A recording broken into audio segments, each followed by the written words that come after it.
Hello there, Assalamu alaikum. This is Fari Fahim and welcome to my channel Way to Swagger.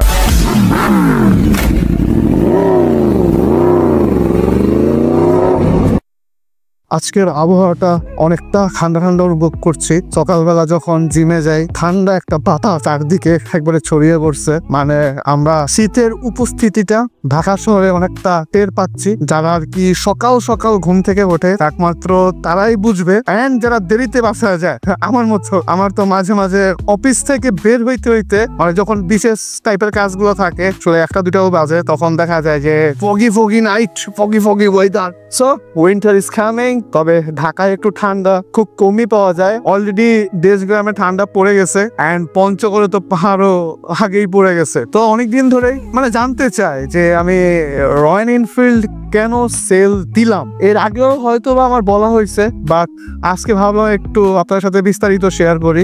তো বাংলাদেশের মার্কেটে royal Enfield first 350cc দিয়েই বাংলাদেশে higher CC bike launch করে, আর সেটা করে ইফাত গ্রুপ। সো আমি ওই টাইমে আর কি না দেখছেন হয়তো আমার ভিডিওতে, ওইবারই আমি আসলে একটা বুকিং দিয়ে আসি রয়্যাল এনফিল্ড ক্লাসিক সিলভার কালারটা, যেটা আসলে সবারই ফেভারিট কালার, আর জিনিসটাও খুব ইউনিক লাগে। সো আমি ভাবলাম যে আমি একটা অর্ডার দিয়ে দিই, আমি কেন বাদ যাবো। তো ফার্স্ট আমি বসে একটু অর্ডার দিয়ে ফেলছিলাম অ্যান্ড আমার হাতেও চলে আসে। আমার কাছে প্রায় 2 weeks মতো ছিল অ্যান্ড আমি ভরপুর চালাইছি। বাট হয়তো আপনার সাথে ভিডিওটা শেয়ার করা হয় নাই, কারণ আমার আসলে একটা নিউজ ছিল যে আমি বাইকটা পরে সেল দিয়ে দিব, কারণ আমি আসলে রয়্যাল এনফিল্ডের তেমন একটা ফ্যান বয় নয়। তবে 2025 সালের লাস্টে এসে একটা জিনিস আমি খেয়াল করলাম যে আমার মতো অনেকেই রয়্যাল এনফিল্ড বাইকটা সেল দিয়ে দিচ্ছে।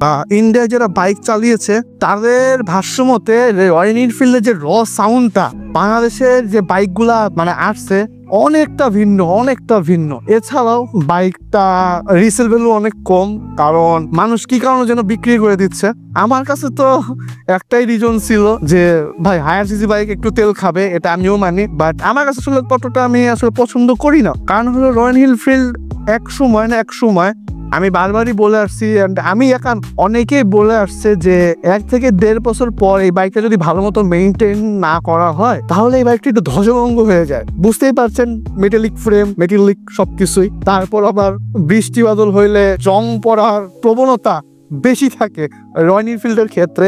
তার উপর আবার একটু ভারী বাইক, সো অনেকেই আছেন বাইকটা ফ্রিলি রাইড করতে পারবেন না। বাট একটা সত্যি কথা যে ভারী বাইকগুলো আসলে চালাইতে খুব মজা। সো এই কারণে আমার মতো অনেকেই দেখছি বাইকটা ধুমসে সেল করতেছে।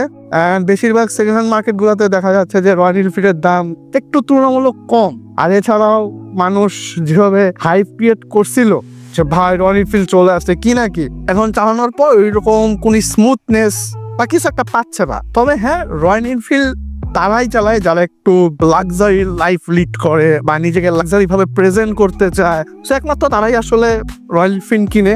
বা রয়্যাল এনফিল্ডের ফ্যান বয় অনেক। সো এক একজনের চাহিদা এক এক রকম। যেমন আমার পছন্দ R15 ভার্সন 3, আমার পছন্দ CBR, আমার বেশি পছন্দ হলো GPX ডেমন। কিন্তু ওই যে প্রবলেম একটাই, GPX ডেমন মনে করেন সব দিক দিয়ে সুন্দর, কিন্তু ভেতর দিক দিয়ে অবস্থা অনেক খারাপ। বুঝতেই পারছেন, জিনিস যেটা ভালো দাম তার একটু বেশি, অ্যান্ড জিনিস যেটা দেখতে সুন্দর ভেতর দিকটা ততটাই খারাপ। সো এই জন্যই রয়্যাল এনফিল্ড আমি সেল দিয়ে দিয়েছিলাম। আমার দিক থেকে যায় না, কারণ আমি ভাইভাবে পয়সাওয়ালা লোক না। আমি ভাই যে লেভেলের তেল খায় ভাই, CF মোটামুটি এরকম তেল খায় না। অ্যান্ড দেখি নেক্সট ডে কোন বাইক নেওয়া যায়, কারণ হয়তো বা আমি এই বাইক আর বেশি দিন চালাবো না। তো যতটুকু পারছি আপনাদের জন্য ভিডিও বানিয়ে রেখে দিতে হবে, আর আমারও তো 1 মাস চলতে হবে তাই না বাইক ছাড়া, আর আপনাদেরকে মাঝেও কন্টেন্ট ছাড়তে হবে। সো এই সকল বিষয় বিবেচনা করে আমি আসলে বাইকটা ওভাবে সেল দিয়ে দেব। সো অফিসে চলে আসছি। ভিডিওটা আজকে এই পর্যন্তই থাকবে। সবাই ভালো থাকবেন, সুস্থ থাকবেন, পরিবারকে খেয়াল রাখবেন। আর ভিডিওটা ভালো লাগলে অবশ্যই like, share, comment, and YouTube থেকে দেখে থাকলে সাবস্ক্রাইব করে দিবেন। পিস।